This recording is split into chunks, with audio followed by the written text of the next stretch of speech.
আসসালামু আলাইকুম রহমতুল্লাহ। সুপ্রিয় শিক্ষার্থী, কেমন আছো সবাই? আশা করছি আল্লাহর রহমতে সবাই ভালো আছো, সুস্থ আছো।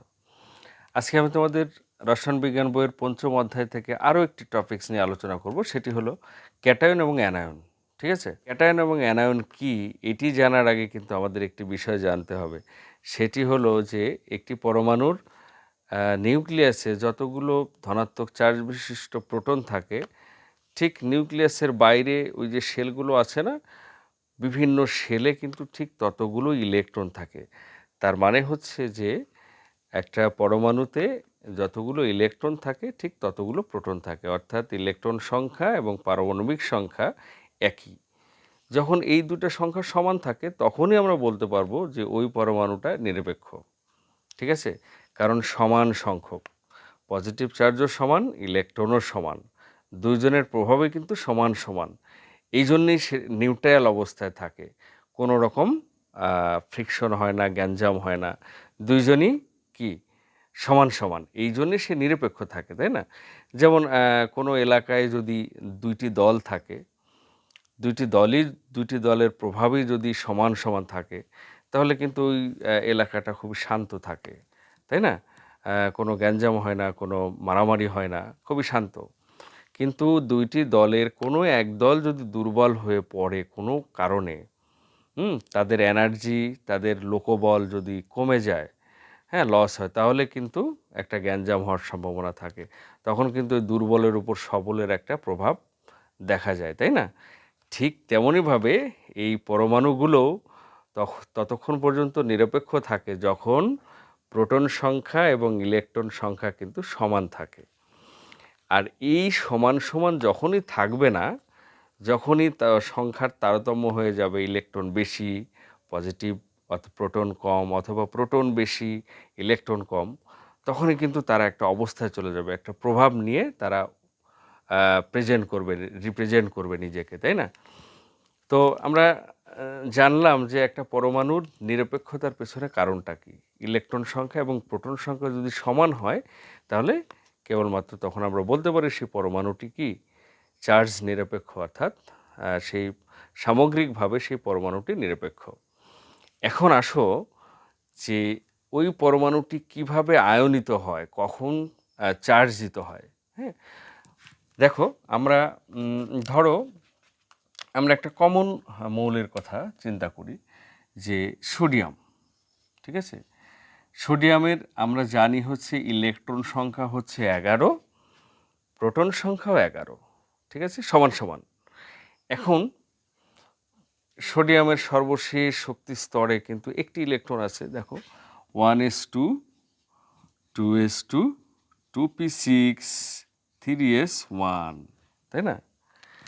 এখন দেখো এই সোডিয়াম 11টি ইলেকট্রন আছে, 11টি প্রোটন আছে। এখন আমরা জানি যে প্রত্যেকটা মৌলের একটা টেন্ডেন্সি আছে যে তার সর্বশেষ শক্তি স্তরটা সে কোনো একটা ফর্মে নিয়ে যেতে চায়, কোন ফর্মে সেই নিষ্ক্রিয় গ্যাসের কাঠামোতে নিয়ে যেতে চায়, তাই না? যে এই সোডিয়ামের টেন্ডেন্সি হচ্ছে ইলেকট্রন ছাড়ার টেন্ডেন্সি।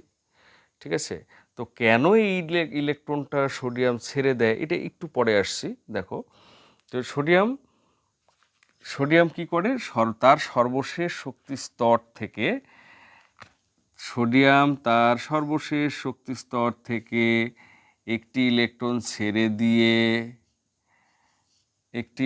ছেড়ে দিয়ে সোডিয়াম ধনাত্মক আয়নে পরিণত হয়। এই যে, ঠিক আছে, এই ধনাত্মক আয়নে পরিণত হয় যখন কোনো পরমাণু ইলেকট্রন, মনে রাখবা, যখন কোনো পরমাণু ইলেকট্রন ছেড়ে দিয়ে ত্যাগ করে ধনাত্মক আয়নে পরিণত হয়, তখন আমরা সেটাকে বলবো কি, ক্যাটায়ন। তখন আমরা বলবো ক্যাটায়ন। ক্যাটায়ন এবং অ্যানায়ন কি এটা জেনে রাখো, আমরা ব্যাখ্যায় পরে আসছি। তাহলে কি বললাম, কোনো পরমাণু ইলেকট্রন ছেড়ে দিয়ে ধনাত্মক আয়নে পরিণত হয়। ঠিক আছে, আমরা সাধারণত জানি যে সাধারণত ধাতুগুলো ইলেকট্রন ত্যাগ করে, তাই না? ধাতব পরমাণুগুলো ইলেকট্রন ত্যাগ করে ধনাত্মক আয়নে পরিণত হয়। যখন ধনাত্মক আয়নে পরিণত হয়, সেই ধনাত্মক আয়নটাকেই আমরা বলবো কি, ক্যাটায়ন। ওকে, আবার যখন কোনো পরমাণু কি ইলেকট্রন গ্রহণ করে ঋণাত্মক আয়নে পরিণত হয়, তখন আমরা সেটাকে বলবো কি? অ্যানায়ন। কি বলবো? অ্যানায়ন। তো এটুকু জানলাম যে কোনো পরমাণু ইলেকট্রন ত্যাগ করে ধনাত্মক আয়নে পরিণত হলে সেই ধনাত্মক আয়নটাকে আমরা বলবো ক্যাটায়ন। কোনো পরমাণু ইলেকট্রন গ্রহণ করে ঋণাত্মক আয়নে পরিণত হলে সেই ঋণাত্মক আয়নটাকে আমরা বলবো অ্যানায়ন। ঠিক আছে? এখন আসো যে কোনো পরমাণু ইলেকট্রন ছেড়ে দেয় কেন, অথবা কোনো পরমাণু ইলেকট্রন গ্রহণ করে কেন। ওকে, এই প্রশ্নের জবাবে বলা যায়, দেখো আমরা দুইভাবে অ্যান্সার করতে পারি।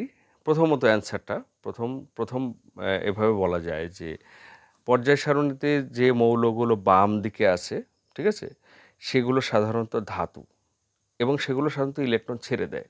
কী কারণে ছাড়ে? দেখো যে তার সর্বশেষ শক্তি স্তরে দেখা যায় যে একটি, দুটি অথবা তিনটি, সর্বোচ্চ তিনটি পরিমাণে ইলেকট্রন থাকে। ঠিক আছে, সর্বোচ্চ তিনটি পরিমাণে ইলেকট্রন থাকে এবং যেহেতু তার সর্বশেষ শক্তি স্তরে ইলেকট্রন সংখ্যা কম এবং তাহলে সেই ইলেকট্রনের প্রতি কিন্তু নিউক্লিয়াসের আকর্ষণ তেমন বেশি থাকে না। যেমন আমরা এই যে সোডিয়ামের কথা চিন্তা করি যে 1s2, 2s2, 2p6, 3s1, তাই না? এই যে এটা হচ্ছে সোডিয়ামের নিউক্লিয়াস যদি হয়, হ্যাঁ, সোডিয়ামের যদি এটা নিউক্লিয়াস হয়, তাহলে এটা প্রথম শেল, এটা দ্বিতীয় শেল, আমরা দেখতে পাচ্ছি 3 নম্বর শক্তি স্তর, এটা তৃতীয় শেল। এই তৃতীয় শেলে সোডিয়ামের ইলেকট্রন হচ্ছে একটা, তাই না? তৃতীয় শেলে সোডিয়ামের ইলেকট্রন একটা। দ্বিতীয় শেলে সোডিয়ামের ইলেকট্রন কত? 6, 2, 8টা। প্রথম শেলে ছিল কয়টা? 2টা। দ্বিতীয় শেলে কয়টা? 8টা, তাই না? 6, 2, 8, 8টা এবং তৃতীয় শেলে একটা। এটা হচ্ছে সোডিয়ামের কাঠামো। হ্যাঁ, এটা তোমার বল মডেল বলা যায়, এটা সোলার মডেল। তো সর্বশেষে দেখা যায় একটি ইলেকট্রন। এখন হয় কি, এই একটি ইলেকট্রনের প্রতি এই কেন্দ্র নিউক্লিয়াসের এখানে তো অনেক পজিটিভ চার্জ, সো পজিটিভ স্বভাবতই ইলেকট্রনকে আকর্ষণ করবে। তো যেহেতু সর্বশেষ শক্তি স্তরে মাত্র একটি ইলেকট্রন, সেহেতু এই নিউক্লিয়াস দ্বারা এই ইলেকট্রনটা তেমন বেশি আকর্ষিত হয় না এবং তাছাড়া একটু দূরে অবস্থান করে, তেমন আকর্ষিত হয় না বলে এই শেলটা একটু দূরে দূরে অবস্থান করে। ঠিক আছে, তো এই জন্যে এই সর্বশেষ শক্তি স্তর থেকে ইলেকট্রন তাড়াতে কিন্তু খুব বেশি শক্তির প্রয়োজন হয় না, অল্প সামান্য একটি শক্তি পেলেই, হ্যাঁ, সামান্য শক্তি পেলেই কিন্তু সর্বশেষ শক্তি স্তর থেকে ইলেকট্রনটা বিতাড়িত হয়ে যায়। ঠিক আছে, এবং যখনই বিতাড়িত হয় তখনই সোডিয়ামটা কিন্তু একটা নিষ্ক্রিয় গ্যাসের কাঠামো লাভ করে এবং তখনই এটা কিন্তু কি হয়ে যায়? একটা আয়নে পরিণত হয়ে যায়, তাই না? তখনই কিন্তু যখন এই ইলেকট্রন ছেড়ে চলে যায় তখন কি কাঠামো লাভ করে? এই কাঠামো লাভ করে। এখানে 2টা, এখানে 8টা এবং তখন সামগ্রিকভাবে এটা পজিটিভ চার্জ হয়, অর্থাৎ এটা হলো সোডিয়াম আয়ন। ঠিক আছে, এবং বাম দিকের মৌলগুলোর আকারও কিন্তু ডান দিকের মৌলগুলোর আকারের চেয়ে কি বড়, আকারটা বড়। ডান দিকের মৌলের আকারের চেয়ে বাম দিকের ধাতব পরমাণুর আকার কিন্তু বেশ বড়, কারণ সর্বশেষের ইলেকট্রনের প্রতি নিউক্লিয়াসের তেমন কোনো আকর্ষণ থাকে না। ঠিক আছে, খুব কম। এই জন্য ইলেকট্রনকে তাড়াতে খুব কম শক্তি লাগে এবং এর আয়নীকরণ বিভব কিন্তু খুব বেশি নয়, কম। ঠিক আছে, তো এই জন্যে ইলেকট্রনটা সহজেই চলে যায়, ত্যাগ হয়। আরেকটা ব্যাপার হচ্ছে যেটা বললাম যে সর্বশেষ শক্তি স্তর 8টি মানে অষ্টক পূরণ করতে চায় সেই নিষ্ক্রিয় গ্যাসের মতো। সো এদের টেন্ডেন্সি হচ্ছে একটা ইলেকট্রন যদি সে ছেড়ে দেয়, নিষ্ক্রিয় গ্যাস নিয়ন, অর্থাৎ নিয়নের কত 10, সে 10-এর কাঠামো লাভ করে, নিয়নের কাঠামো লাভ করে। এই জন্য সে ইজিলি চলে যায়। বাট এখানে যদি অনেকগুলো থাকতো ইলেকট্রন তখন কিন্তু সহজেই ইলেকট্রনটা যেতে পারতো না, তাই না? এখানে বাইরের শেলে একটা আছে বলেই কিন্তু ইলেকট্রনটা সহজেই চলে গেল। এবার আসো তাহলে আমরা ক্যাটায়ন পেয়ে গেলাম। এভাবে কিন্তু ক্যাটায়ন তৈরি হয়, এটাকে বলা হয় ক্যাটায়ন, ঠিক আছে? ক্যাটায়ন এইভাবে সৃষ্টি হয়। এবার আসো অ্যানায়ন। অ্যানায়নটা সাধারণত হয় আমরা যেটা বললাম যে যারা ইলেকট্রন গ্রহণ করে ঋণাত্মক আয়নে পরিণত হয় তারাই হচ্ছে অ্যানায়ন, ঠিক আছে? তাহলে কি, যেমন ধরো ক্লোরিনের কথা আমরা বলেছিলাম, ক্লোরিনের 17টা আছে, অর্থাৎ এর ক্লোরিনের 17টা আমরা যদি এক্সাম্পলটা এদিকে দিই, দেখো তোমরা একটু খেয়াল করো। ক্লোরিনের, এটা হচ্ছে ক্লোরিনের নিউক্লিয়াস।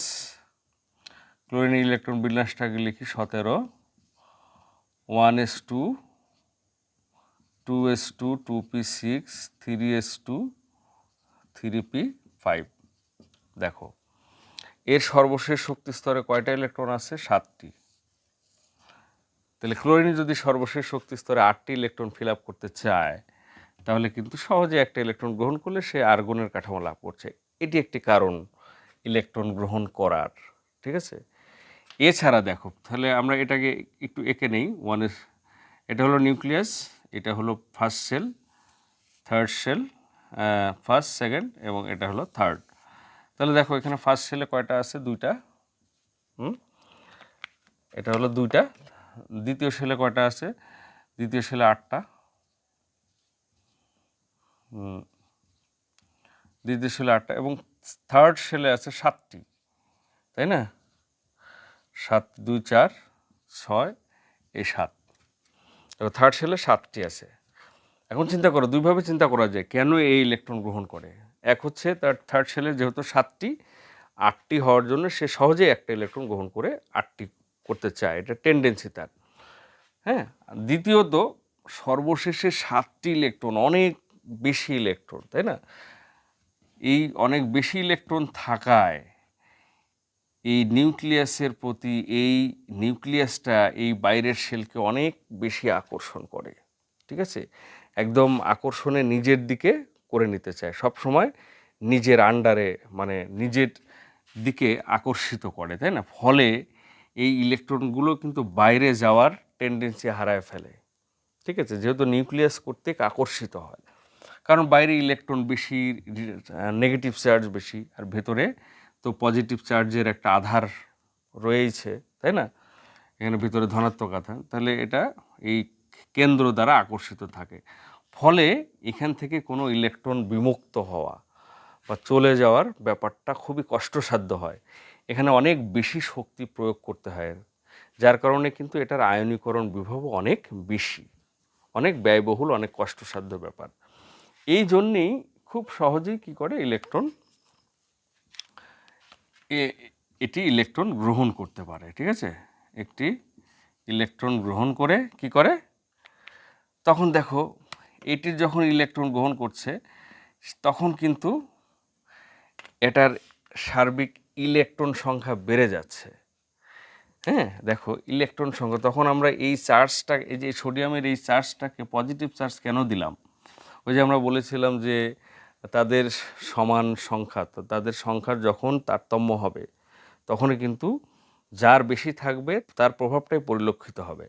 এখানে যেহেতু সোডিয়াম একটা ইলেকট্রন ছেড়ে দিছে, তার মানে তার ইলেকট্রন কমে গেছে, পজিটিভ চার্জ আগের জায়গায় রয়েছে, সেহেতু সেখানে পজিটিভ চার্জের দৌরাত্ম্য বেড়ে গেছে। ওই জন্য আমরা সেই সিম্বলটা পজিটিভ চার্জ দিছি, যে এই এখন মাঠ দখলে আছে পজিটিভ চার্জের, ঠিক আছে? এই জন্যে সে ক্যাটায়ন। ওকে, এখানে কি হবে, এখানে ক্লোরাইড আয়নটা এখানে কি হবে, সর্বশেষে একটা ইলেকট্রন গ্রহণ করে কিন্তু ক্লোরাইড মাইনাস হবে। ওকে, তো এই মাইনাসটা কেন? ওই যে একটা ইলেকট্রন গ্রহণ করে পজিটিভ চার্জের চেয়ে ইলেকট্রন সংখ্যা বেশি হয়ে যাচ্ছে, এই জন্যে কিন্তু এখানে ইলেকট্রনের আধিপত্য বেশি, প্রভাব বেশি। এই জন্যে আমরা এই ক্লোরিনের মাথার উপরে একটা সিম্বল মাইনাস, নেগেটিভ চিহ্ন দিয়ে দিছি, যে এটা দ্বারা বুঝবো যে এখানে ক্লোরিনের ইলেকট্রন বেশি। হ্যাঁ, এলাকা এখন ইলেকট্রনের দখলে, ঠিক আছে? ইলেকট্রনের প্রভাবটা এখানে বেশি, এই জন্য ক্লোরিনটা কি নেগেটিভ আয়ন, অর্থাৎ এটা হচ্ছে কি অ্যানায়ন, এটাকেই বলা হয় অ্যানায়ন, ঋণাত্মক আয়নে পরিণত হয়েছে, এটাকে বলা হয় অ্যানায়ন। ঠিক আছে, এটাকে আমরা বলবো অ্যানায়ন। এভাবেই মূলত অ্যানায়ন সৃষ্টি হয়। ঠিক আছে, আর এটা হলো ক্যাটায়ন। তাহলে আশা করছি নিশ্চয়ই তোমরা বুঝতে পারলে কিভাবে ক্যাটায়ন সৃষ্টি হয় এবং কিভাবে অ্যানায়ন সৃষ্টি হয়। ওকে, আমার মনে হয় আর কিছু বলার নেই। তো তোমরা যদি ভালো লেগে থাকে তাহলে চ্যানেলটিকে সামনে গ্রো করাতে তোমরা সাহায্য করো। যদি সাবস্ক্রাইব না করে থাকো এখনই করে ফেলো, আর বেশি বেশি কমেন্টস করো, আমাকে সাজেস্ট করো কী ধরনের চাহিদা তোমাদের। আর আমি এই রাসায়নিক বন্ধন চ্যাপ্টারের যে টপিকসগুলো আছে প্রত্যেকটা টপিকস নিয়ে আসলে আমি আলোচনা করব। এরপরে আয়নিক বন্ড নিয়ে কথা বলবো, সমযোজী বন্ধন নিয়ে কথা বলবো, হ্যাঁ, ধাতব বন্ধন নিয়ে তোমাদের সাথে শেয়ার করব খুবই সহজ ভাষায়, যেন তোমরা বুঝতে পারো। তো সেই ভিডিওটি দেখার আমন্ত্রণ জানিয়ে আজকের মতো বিদায় নিচ্ছি। আল্লাহ হাফেজ, সবাই ভালো থাকো।